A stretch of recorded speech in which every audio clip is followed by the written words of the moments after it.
Kakarating lang namin galing sa fishing at may dala kaming dalawang catfish. Isang malaki at isang maliit. Bali, 4 yun siya guys. Pero yung dalawa, binigay namin sa bata kasi nga wala siyang nahuli, kawawa naman. So, ayan, dalawa lang yung nadala namin. At dahil birthday ko ngayon, so ang gagawin namin sa catfish ay iihaw na lang namin guys para naman may panghanda ako sa aking birthday. So, ayan guys, thank you. Thank you Lord nga pala dahil nadagdagan na naman ang ating edad. Tumatanda na tayo, ang bilis talaga ng panahon. So, ang gagawin ko muna ay lilinisin ko ang catfish ng asin para matanggal ang kanyang dulas-dulas. Maganda sana kung ang panlinis natin ay yung kanang sa dapugan ba, kanang abo sa dapugan kung sa Bisaya pa para madaling matanggal sana yung dulas-dulas niya, kaya lang wala tayong ganun dito at asin na lang muna ang gagamitin natin. So ito na yung catfish guys. So linisin na natin, tanggalan muna natin ng ang dulas, ang dulas talaga. So ganito lang ako maglinis. Tingnan nyo guys, so ang laki. So ganito lang ako maglinis ng catfish guys. Comment down below kung paano kayo maglinis ng catfish. Wala tayong rock salt. So, iodized lang talaga ang meron ako. Tanggalan lang natin yung dulas-dulas niya para hindi madulas. Yan, punuin natin ng asin. At, ganun lang. Ganun lang natin para matanggal yung kanyang matawag dito. Tingnan niyo. Ganito rin ba kayo maglinis ng catfish guys? Maganda sana yung abo. Sa Bisaya pa, abo ba? Or yung asin na rock salt. Wala kasi ako guys. Ito lang talaga meron. So, ganun lang para matanggal yun.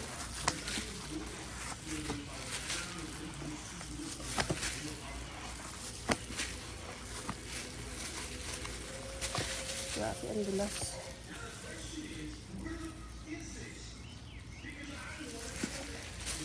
Ang laki ng isda. Mauubos yata yung asin natin dito bago malinis.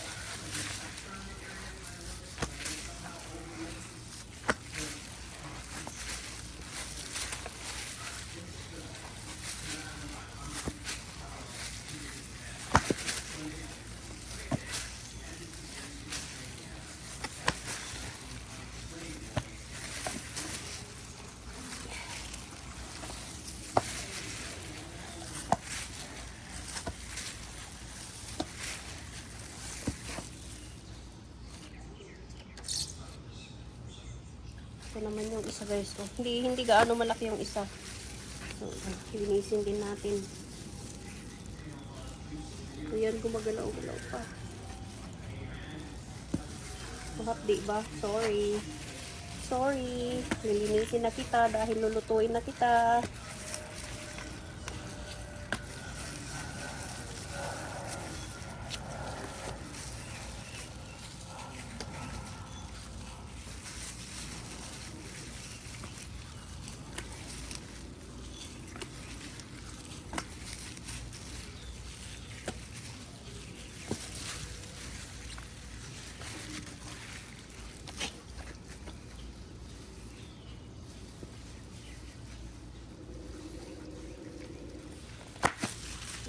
Aray, napinik ako agad. Grabe, ang sakit. So, yan na guys. Nalinis ko na ang catfish. Nalagyan ko siya ng kamatis, sibuyas, at luya sa loob para malasa. Ayan.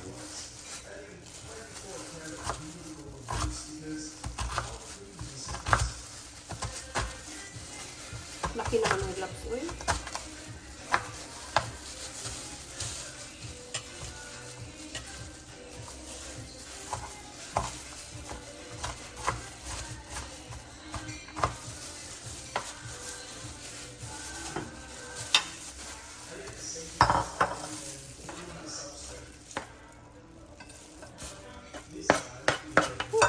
Hanghang ng sibuyas sa mata. Lagyan natin ng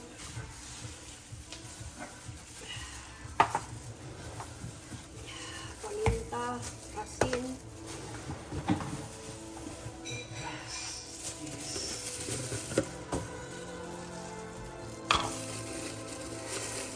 Sarap. Para sumarap. Diba?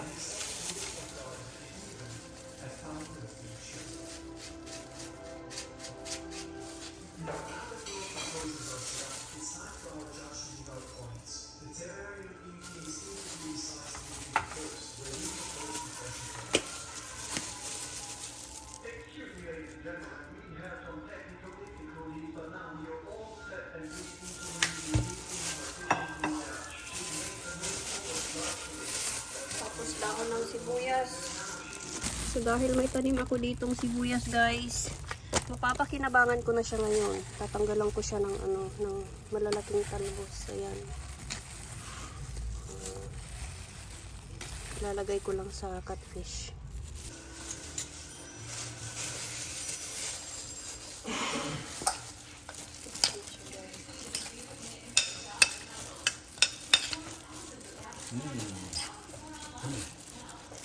Yummy. Like ceviche. Huh? Like ceviche, right? What's ceviche? Ceviche daw guys, sabi ni Robert. What is ceviche, Robert? I'm gonna put this inside the fish. Here.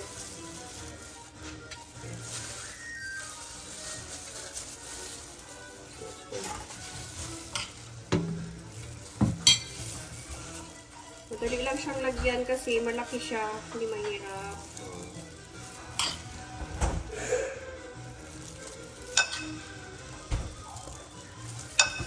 Ang dami nga palang itlog nito guys.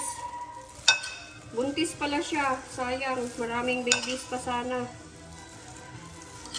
Kaso namatay na siya eh. Hanggang dito na lang yung buhay niya.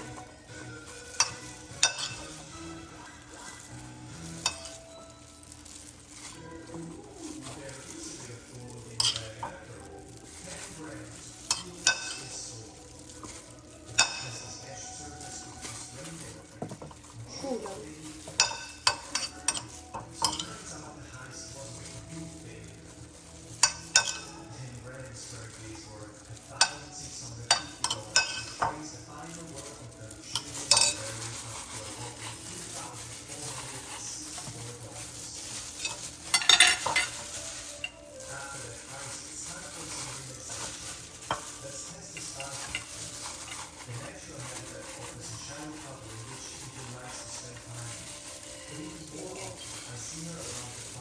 Bumalik sa laki yung tiyan niya. Napuno na ng Ricardo.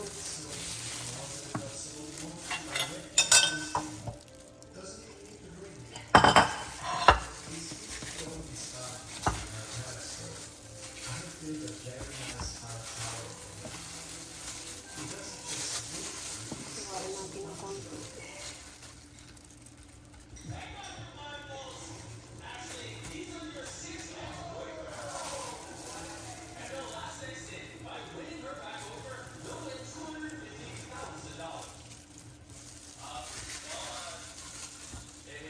Ito.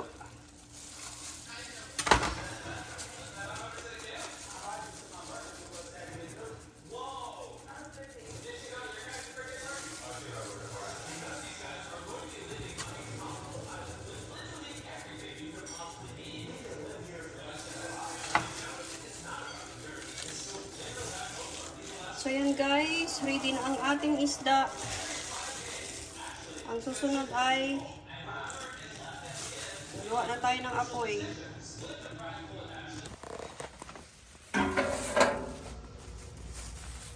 So ka na dong, pagtunog, sugba dong. You sure this is how? Yeah, put more.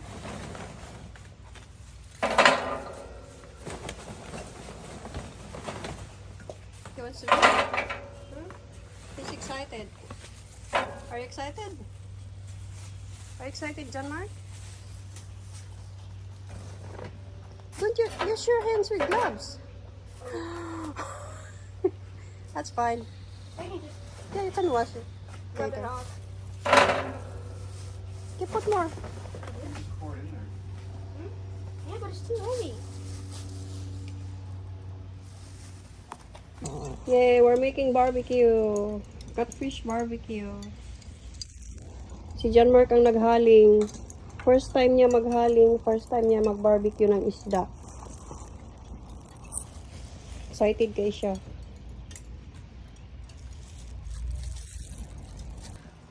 So yan guys, ready na ang ating apoy. Ilalagay na natin yung isda.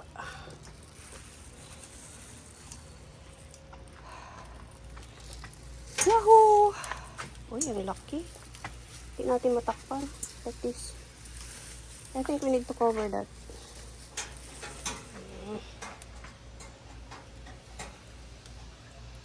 No, no, no, don't touch. It's okay. I cover it? Tulo naman ang Ricardo, guys. Uy. Yeah, but the two. Now I cover it? I cover it? Can I Yun lang. cover it? Yeah. Cover it. No, no, no. Don't cover that. Okay. Thanks. Okay. Cover for safety, right? Yep, you got it right. Excited na silang kumain, guys. Check natin baka sunog na. Check, check. Isda check.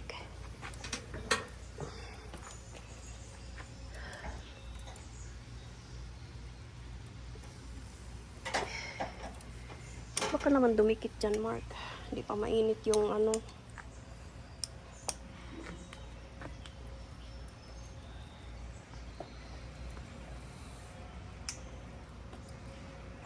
Update sa ating sinugba, guys. Malapit na siyang maluto. Tagal niyang maluto kasi malaki siya. In-adjust ko na nga yung patungan kasi tagal maluto.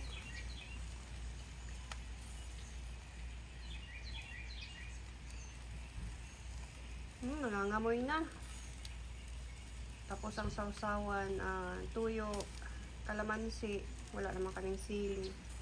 Yun lang.